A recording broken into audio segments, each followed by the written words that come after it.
नमस्कार साथियों। महाराज दशरथ के जन्म की कथा सुनकर आप हैरान हो जाएंगे कि एक टके और एक गड्ढे से महाराज दशरथ का जन्म। तो देखिए इस वीडियो को। राजा दशरथ का जन्म कैसे हुआ एवं दशरथ का नाम दशरथ ही क्यों रखा गया। दोस्तों, इस वीडियो में आज का प्रसंग रामायण से लिया गया है, जो कि यह प्रसंग बहुत ही रहस्यमय है। आज का विषय है अयोध्या नरेश दशरथ का जन्म कैसे हुआ था एवं इन दशरथ का नाम दशरथ ही क्यों रखा गया। तो जानते हैं इस वीडियो के द्वारा, परंतु हमारी वीडियो की समाप्ति तक बने रहें। दोस्तों, महाराज दशरथ का जन्म बहुत ही एक अद्भुत घटना है। पौराणिक धर्म के अनुसार बताया जाता है कि एक बार राजा आज दोपहर की वंदना कर रहे थे।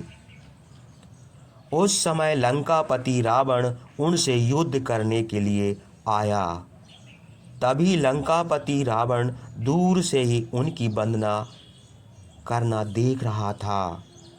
राजा अज ने भगवान शिव की वंदना की और जल आगे अर्पित न करने की बजाय पीछे कर दिया।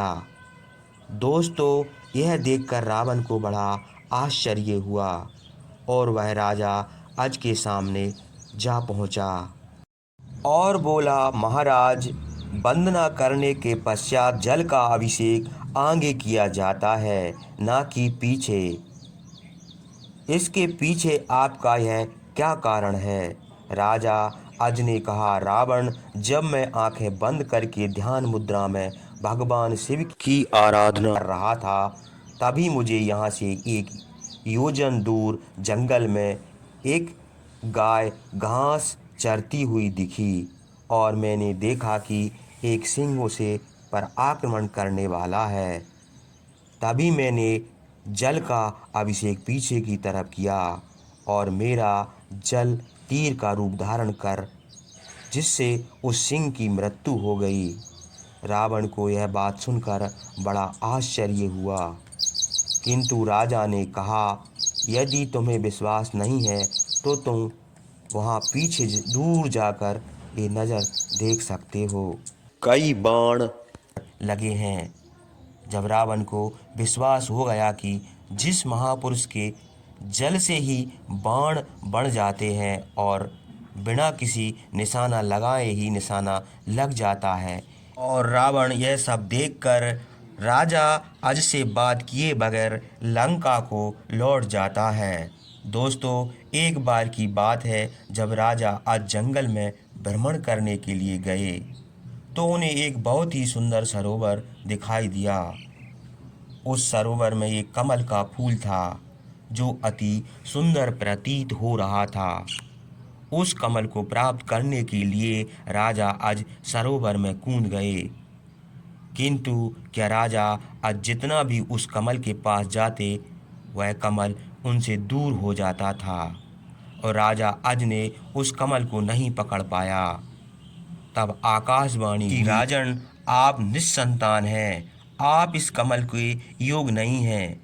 इस भविष्यवाणी ने राजा अज के हृदय में एक गहरा घात पहुंचाया। राजा आज अपने महल में लौट आए, चिंताग्रस्त होकर के रहने लगे, क्योंकि उनके संतान नहीं थी। जब वह भगवान शिव के परम भक्त थे, भगवान शिव उनकी इस चिंता से व्याकुल हो उठे और उन्होंने धर्मराज को अपने पास बुलाया और कहा कि तुम ब्राह्मण का भेष बना करके अयोध्या नगरी में जाओ, जिससे राजा अज को संतान की प्राप्ति होगी। धर्मराज अपनी पत्नी को लेकर के ब्राह्मण के भेष बना करके सरयू नदी के किनारे कुटिया बना करके रहने लगे। दोस्तों, एक दिन धर्मराज ब्राह्मण के भेष में ही राजा अज के दरबार में गए और उनसे भिक्षा मांगने लगे। तब राजा ने अपने खजाने में से उन्हें सोने की असरफी दी, लेकिन ब्राह्मण ने मने कर दिया कि ये प्रजा का है आप अपने पास से जो हो उसे दीजिए। तब राजा अज ने अपने गले का हार उतारा और ब्राह्मण को देने लगे, किंतु ब्राह्मण ने फिर भी मना कर दिया और कहा कि यह भी प्रजा का ही है। इस प्रकार राजा अज को बड़ा दुख हुआ। सोचने लगे, आज तक कोई हमारे दरबार से खाली हाथ नहीं गया, लेकिन आज एक ब्राह्मण हमारे दरबार से खाली हाथ जा रहा है। तब राजा आज ने शाम को एक मजदूर का भेष बनाया और नगर में किसी काम के लिए निकल पड़े।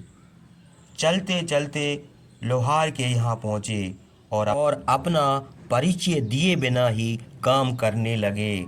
उन्होंने रात भर काम किया। उस काम के बदले उस लोहार ने राजा को 1 टका दे दिया। उस टका को लेकर वह घर आ गए।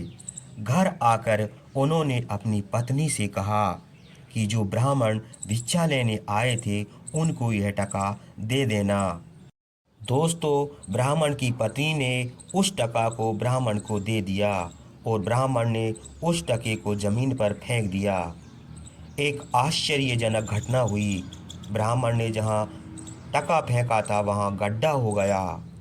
ब्राह्मण उस गड्ढे को खोदने लगा और उसमें से एक सोने का रथ निकला तथा आसमान में चला गया। इसके पश्चात ब्राह्मण ने दूसरा गड्ढा खोदा तो सोने का रथ फिर निकला और आसमान की तरफ चला गया। दोस्तों, इसी प्रकार से 9 सोने के रथ निकले और आसमान की तरफ चले गए। और जब 10वां रथ निकला तो उस पर एक बालक था और जमीन पर आकर ठहर गया। ब्राह्मण ने उस बालक को लेकर राजा अज के दरबार में पहुँचे और कहा कि राजन, इस पुत्र को स्वीकार कीजिए। ये आपका ही पुत्र है जो 1 टका से उत्पन्न हुआ है तथा इसके साथ में सोने का नवरत्न निकले जो आसमान में चले गए, जबकि ये बालक 10वें रथ पर निकला, इसलिए यह रथ तथा पुत्र आपका है। इस प्रकार से दशरथ जी का जन्म हुआ। दोस्तों, अब बताएं कि राजा दशरथ का नाम दशरथ ही क्यों पड़ा। दोस्तों, राजा दशरथ राजा अज तथा अनुमति के पुत्र थे, जो वीरता के कारण तीनों लोकों में जाने जाते थे। ऐसे राजा के शासनकाल में प्रजा कष्ट रहित थी, आनंद से रहती थी। वेद पुराण के आधार पर बताया जाता है कि दशरथ का असली नाम मनु था, जो उनका पूर्व जन्म का नाम था, और उनको दशरथ नाम तब मिला जब उनका 10वें रथ से जन्म हुआ। उन्हीं दशरथ के घर भगवान श्री हरि ने श्री राम के रूप में जन्म लिया। भगवान श्री राम ने संतों के हित के लिए और धर्म की स्थापना करने हेतु धरती पर अनेक लीलाएं की।